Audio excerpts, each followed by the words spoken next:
কামনা করি। হ্যাঁ, ডবল ইঞ্জিন সরকারের প্রতিশ্রুতি, বিজেপি সরকারের প্রতিশ্রুতি, অন্নপূর্ণা ভাণ্ডারের নামে অন্নপূর্ণা ভাণ্ডার প্রকল্পের মাধ্যমে বাংলার মহিলাদের 3,000 টাকা করে দেওয়ার যে প্রকল্প, সেই অন্নপূর্ণা ভাণ্ডার আপাতত অনির্দিষ্টকালের জন্য বন্ধ, মায়ের ভোগে চলে গেছে।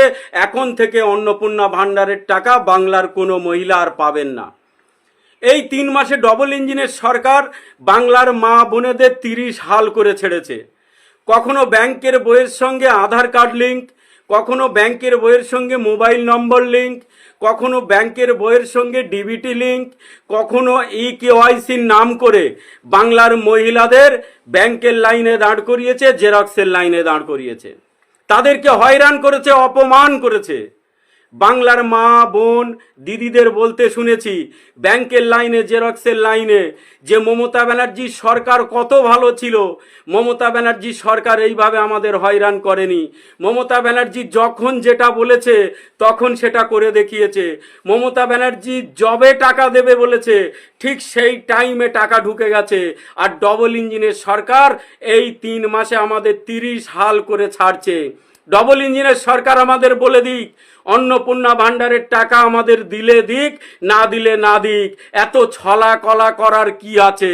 আমাদেরকে এত হয়রানি দেওয়ার কি আছে? আমরা আর পারছি না, এই অপমান আর নিতে পারছি না। অন্নপূর্ণা ভাণ্ডার যদি বিজেপি সরকার আমাদের দেয় দিক, না দেয় বন্ধ করে দিক। আমার বাংলার মা বোনেদের কথা বিজেপি সরকার শুনেছে, ডবল ইঞ্জিনের সরকার শুনেছে। তাই তো এখন থেকে অনির্দিষ্টকালের জন্য অন্নপূর্ণা ভাণ্ডার প্রকল্প ঠান্ডা ঘরে চলে গেছে, মায়ের ভোগে চলে গেছে, কেউ টাকা পাবে না, অন্নপূর্ণা ভাণ্ডার বন্ধ। মমতা ব্যানার্জি খুব খারাপ ছিল, তাই তো 1 থেকে 4 তারিখের ভিতরে আপনার অ্যাকাউন্টে লক্ষ্মীর ভাণ্ডারের 1500 টাকা ঢুকে যেত। মমতা ব্যানার্জি খুব খারাপ ছিল, তাই বছরের নির্দিষ্ট সময়ে আপনার ছেলে মেয়ে স্কুল থেকে সবুজ সাথী সাইকেল পেয়ে যেত। মমতা ব্যানার্জি খুব খারাপ ছিল, তাই 12 ক্লাসে উঠলে আপনার ছেলে মেয়ে মোবাইল কেনার 10,000 টাকা সঠিক টাইমে পেয়ে যেত। মমতা ব্যানার্জি খুব খারাপ ছিল, তাই আপনার মেয়ের 18 বছর বয়স হলেই কন্যাশ্রীর 25,000 টাকা তার অ্যাকাউন্টে ঢুকে যেত। মমতা ব্যানার্জি খুব খারাপ ছিল, তাই আপনার মেয়ের বিয়ের 10 দিন আগে রূপশ্রীর 25,000 টাকা তার অ্যাকাউন্টে ঢুকে যেত। মমতা ব্যানার্জি খুব খারাপ ছিল, তাই কৃষক বন্ধু প্রকল্পের মাধ্যমে কৃষকদের সার বীজ কেনার জন্য 3,000 করে টাকা সঠিক সময়ে ঢুকে যেত। মমতা ব্যানার্জি খুব খারাপ ছিল, মমতা ব্যানার্জি চোর ছিল, ডাকাত ছিল, কিন্তু আপনাদের সঙ্গে কোনোদিন বেইমানি করেনি, বিশ্বাসঘাতকতা করেনি, যেটা বলেছে সেটা করেছে। আজকে ডবল ইঞ্জিন সরকার দেখুন, একটা প্রকল্প চালাতে গিয়ে তার নাজেহাল অবস্থা। আর আমার আপনার অবস্থা কি জানেন? বাংলায় একটা কথা প্রচলিত আছে, অতি লোভে তাঁতি নষ্ট, লোভে পাপ, পাপে মৃত্যু। অন্নপূর্ণা ভাণ্ডারও গেল, লক্ষ্মীর ভাণ্ডারও গেল, এখন শুধু আমরা চোষো আমরা। বিডিও অফিস থেকে আজকে যে খবরটা আমি পেয়েছি সেটা আমি তোমাদের সাথে শেয়ার করছি। একটা ভালো খবর আছে, একটা খারাপ খবর আছে। ভালো খবরটা হলো এটাই যে যাদের ভেরিফিকেশন হয়েছে, তো ওনারা বলছেন যে গণহারে ওদেরকে অ্যাপ্রুভ করে দিয়েছেন। হ্যাঁ, মানে বেশিরভাগই, মানে 95% জনেরই অ্যাপ্রুভ হয়ে গেছে। যাদের একেবারে ভুল তথ্য আছে তো তাদের রিজেক্ট করে দিয়েছেন, আর না হলে অ্যাপ্রুভ করে দিয়েছে। তো তোমরা তো সবাই জানো যে ক্যান্ডিডেট লগ ইন যেটা ছিল ওটা বন্ধ হয়ে গেছে, আর ডিপার্টমেন্টাল যেটা লগ ইন ছিল, মানে আধিকারিকরা যেটা দিয়ে চেক করে নিচ্ছিলে, তো ওটা অন আছে। সুতরাং বিডিও অফিসে গেলেই কিন্তু তোমরা জানতে পারবে যে তোমাদের অ্যাপ্রুভ হয়েছে নাকি রিজেক্ট হয়েছে। তো এটা একটা ভালো খবর ছিল যে গণহারে ওনারা অ্যাপ্রুভ করে দিয়েছেন। আর খারাপ খবরটা এটাই যে টাকা 1 তারিখ 3 তারিখে ঢুকেছে। অনেকেই কমেন্ট করেছেন যে 1 তারিখ 3 তারিখে নাকি টাকা ঢুকেছে, তো সেটা নিয়ে আমি জিজ্ঞেস করেছিলাম। তো ওনারা বলেন একেবারেই ভুল তথ্য, 1 তারিখ 3 তারিখে কোনো টাকা ছাড়া হয়নি, এবং ওনাদের কাছে কোনো খবর নেই যে কবে এই টাকাটা ছাড়া হবে। ওনারা কেউই জানেন না কবে এই টাকাটা ছাড়া হবে। ঠিক আছে, তো যারা এরকম ধরনের কমেন্ট করছো তারা হয়তো মানে মজা করে হয়তো কমেন্টগুলো করছো, কিন্তু এতটাই অন্নপূর্ণা যোজনা নিয়ে মানুষ বিভ্রান্তের মধ্যে আছে যে এরকম টাইপের মজাগুলো আর পুরো না। টেনশনটা বেড়ে যাচ্ছে যে ও টাকা পাচ্ছে, আমি টাকা পাচ্ছি না, এটা আরো বেশি টেনশন। কারণ 3,000 টাকা মানে বহু মানুষের কাছে অনেক টাকা।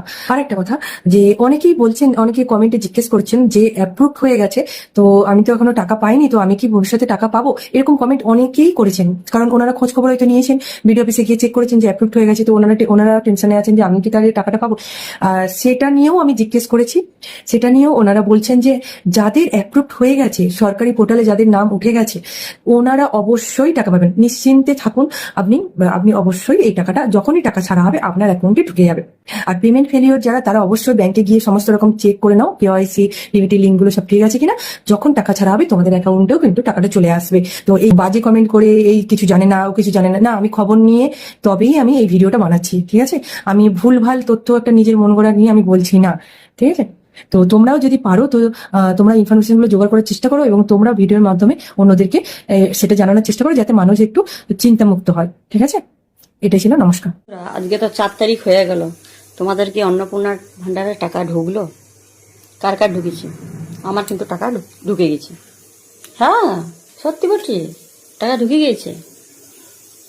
আমার অ্যাকাউন্টে লয়, ও মোদি দাদার অ্যাকাউন্টে ঢুকে গিয়েছে। আমার অ্যাকাউন্টে আসেনি, টাকা দিয়েছে কিন্তু মোদি দাদার অ্যাকাউন্টে ঢুকে গিয়েছে। কি করব? ওদেরই বেশি পয়সা দরকার, আমাদের বেশি পয়সা দরকার নেই। তো তোমাদের কার কার অ্যাকাউন্টে টাকা ঢুকেছে একটু বলো তো, না তোমাদের অ্যাকাউন্টে টাকাগুলো কার কার অন্য কোথাও চলে গেছে? আজকে 4 তারিখ হয়ে গেল, 1 তারিখে টাকা ঢোকার কথা ছিল, সেখানে 4 তারিখ হয়ে গেল। আর তোমাদের মনে হচ্ছে যে টাকা পাবো? কি মনে হচ্ছে তোমাদের? আমার তো মনে হচ্ছে যে হারাই ফেলেছি। আমার মানে সবকিছু মনে হচ্ছে হারাই গিয়েছে আমাদের। খুব মনে দুঃখ, আর রান্না করতে মন যাচ্ছে না, খেতে মন যাচ্ছে না, কি করব। তো এত কিছু ফর্ম ফিল আপ করলাম, এত অশান্তি হলো, এত ঝুট ঝামেলা হলো, না করবো না, না দেবো না, কেন এই করবো, সেই করলাম, সেই জমা দিলাম, আবার গেলাম সাইবার ক্যাফ গেলাম একবার, আবার অনলাইন থেকে এবার অফলাইনে হলো, 1 লট টাকা দিল, আবার বন্ধ করে দিল, আবার 1 লট টাকা দিল, আবার বন্ধ করে দিল, এবারে এখন পুরোটাই বন্ধ করে দিল। এটা কি বলছে? এটা কিসের লক্ষণ? এটা ভালো লক্ষণ না খারাপ লক্ষণ? একটু তোমরা কমেন্ট করো তো। আমি তো বুঝে উঠতে পারছি না যে এটা কি হচ্ছে। যদি না দেবে বলছে তাহলে নাই দেখ। ওই যে খবরগুলো বারবার দেখাচ্ছে সেগুলো তো আগেকার খবর, এখন আপডেট খবর কি আছে? একবারও তো দেখছি না যে শুভেন্দু দাদা আমাদেরকে বলছে যে তোমরা চিন্তা করো না, তোমাদের টাকা এই তারিখের মধ্যে কিন্তু ঢুকবে, মানে ঢুকবে, তোমরা আরো 1 মাস সবুর করো, তাহলে মনটাকে শান্তি করা যায়। কিন্তু না, কোনো কিছু বলছে নাই। ওই জনগণনা হবে, অমুক হবে, তমুক হবে, এইসবের খবর দিছে। তো এইসবের খবর নিয়ে আমাদের কি লাভ? যখন জনগণনা হবে তখন হবে, করব, যা যা বলবে সেগুলোই করতে হবে। কিন্তু আগে অন্নপূর্ণা টাকাটা দাও। 3 মাস হয়ে গেল, 9,000 টাকা পুরো লস। আর এদিকে 10,000 টাকা, ওই সরকার বলছিল 10,000 টাকা দেবে এই পুজোর সময়তে, কিন্তু দিত। কিন্তু যাই হোক, এখন মাসের টাকাগুলোও গেল, অন্নপূর্ণা টাকাও গেল, আর লক্ষ্মী ভান্ডারের টাকাও গেল। তোমরা কে কে পেয়েছো? আজকে অনেকে আবার দেখাচ্ছে যে টাকা পেয়েছো। সত্যি কি পেয়েছো তোমরা? কারুর অ্যাকাউন্টে ঢুকেছে বলো তো? এই পশ্চিমবঙ্গের কারুর না কারুর তো ঢুকেছে। একজনা দেখাচ্ছে যে 8 তারিখে ঢুকেছে, এই মানে কি 2/8 ঢুকেছে।